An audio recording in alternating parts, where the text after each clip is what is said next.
What comes to mind when you think of real estate investing? Do you think of fix and flips? Do you think of a buy and hold? Do you think of the BRRRR strategy where you're building a portfolio to build additional income for yourself? Well, in today's video, I'm going to show you some different areas throughout the nation where you can find some great opportunities for investment. So let's jump in and explore where your next property investment might come from.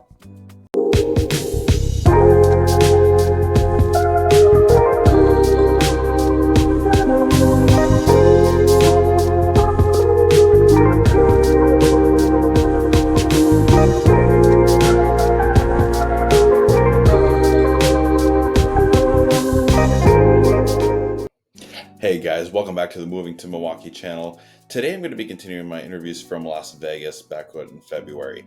And today's topic is going to be on a very popular one in the world of real estate, which is real estate investing. When people think of real estate investing, they might think of, different ways to go about it. And it's true, there are different ways to invest in real property. You might speculate what is available in your own city as far as, what are properties going for, what are the rents like in the neighborhood, and is the neighborhood going upwards, downwards, or sideways? And if inventory is tight like it has been for the past couple of years and you're still looking to get maybe a certain property investment but just not finding it in your own neck of the woods, maybe it's time to take a look at what else might be out there in terms of real estate investments. So in today's video, I'm going to talk a little bit about my neck of the woods in Milwaukee, Wisconsin, and I'm going to touch base on the other areas from the other people I've interviewed in different parts throughout the United States. Before I get started, I am your host, William Loos, the local real estate agent out of the greater Milwaukee and southeast Wisconsin area.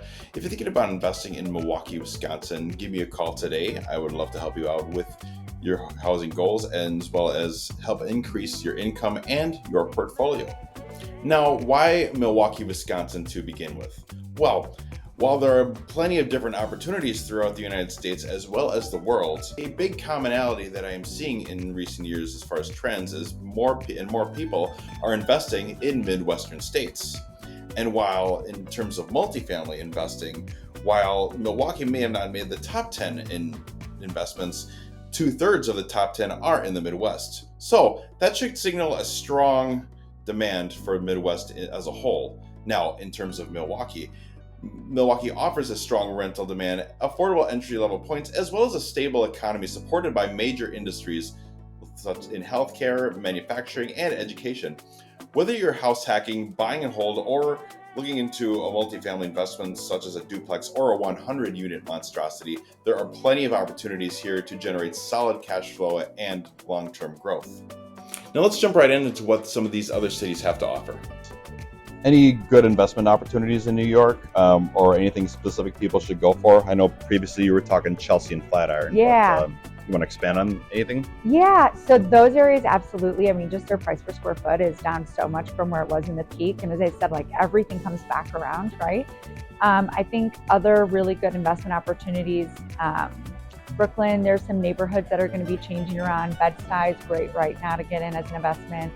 I know East New York is going through some development changes, but I think the biggest thing with investing and getting a good investment is you have to go where people don't want to go, right? That's how you're going to get the highest return on the other side. So finding what those neighborhoods are. But in terms of, I guess, other kind of investments, really like buying a multifamily, 2-3 families, so you can live in one and rent out the others. That's always a really smart investment in New York City. Sale or any other sort of Depends on what you're putting down. Yeah, if you come in with enough down so you can cash flow, there's great opportunities because the demand, we have 365 days of sunshine. Mm-hmm. So a lot of folks that come from cold weather states, they love to have their time and a property. So if you're an investor, knowing that you can, I pulled my own midterm rental.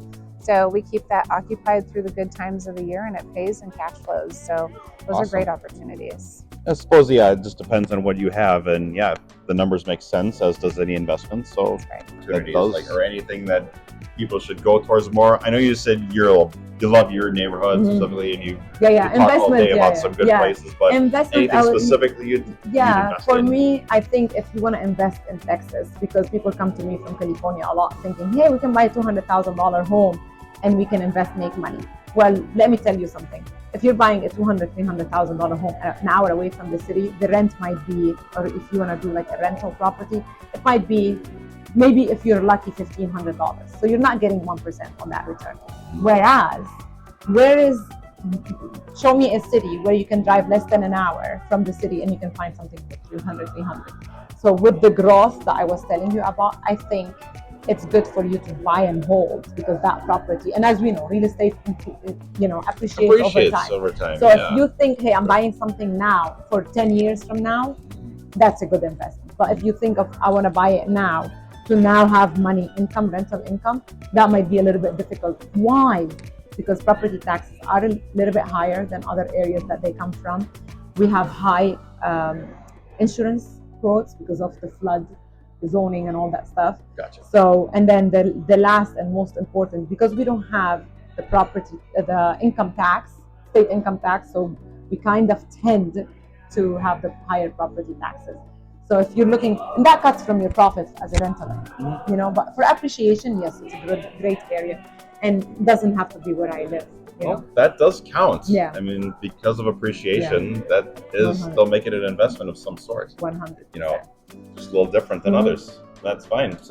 Now, say Tons of investment opportunities. The typical 3-bedroom, 2-bath rental property, like you mentioned before, is pretty popular.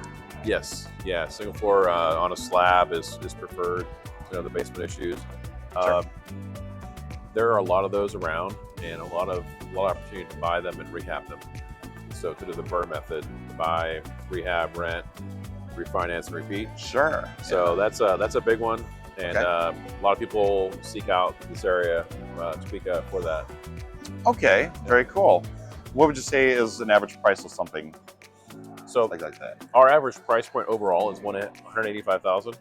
So, but the average rental property is going to be around the 80 to 140 range.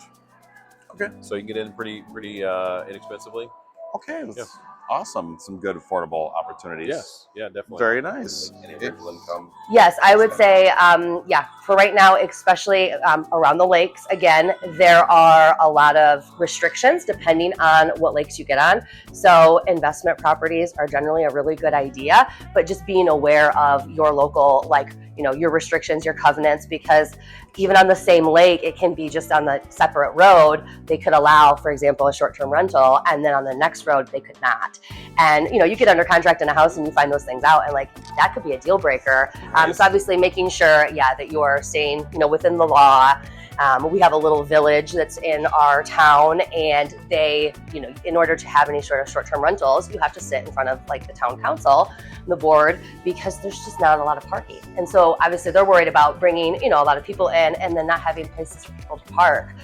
So a lot of times, you just have to think there's a lot more than just getting an investment property. There's a lot more to that. So. Okay. Absolutely. That's something that we would talk about, your goals. And, if you wanted to rent it seasonally, some people don't want to rent it seasonally, but they want to purchase now because in 5 years, they're going to want to start to use it. So they want an annual tenant in there.